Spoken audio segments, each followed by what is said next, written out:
இந்த ஒரு particular Asia cup final முடிஞ்ச உடனே, அதாவது இந்தியா இந்த ஃபைனல்ல வின் பண்ணதுக்கு அப்புறமா இந்த பிரசன்டேஷன் செரமனில ஏதோ சம்பவம் நடக்க போகுதுன்ற ஒரு தாட் எனக்கு எவிடென்ட்டா தெரிஞ்சது.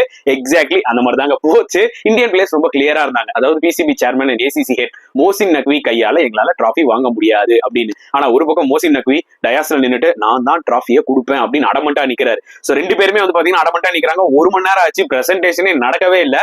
எப்பாதான்டா இவங்க நடத்தி முடிப்பாங்க அப்படின்ற மாதிரி தோணுச்சு. ஒரு பக்கம் பாகிஸ்தான் பிளேயர்ஸ் உள்ள போய் கதுவை சாத்தினவங்க தான் ஓன்னு அழுதுட்டு இருக்காங்க போல இருக்கு, வெளியே வரல. அப்புறம் மோசின் நக்வி என்ன பண்ணாருன்னு பாத்தீங்கன்னா, என்ன நீங்க அசிங்கப்படுத்திட்டீங்கன்னு சொல்லிட்டு அந்த டிராஃபியும் சரி as well as வின்னர்ஸ் மெடலையும் தூக்கிட்டு அவர் பாட்டு கிளம்பிட்டாருங்க.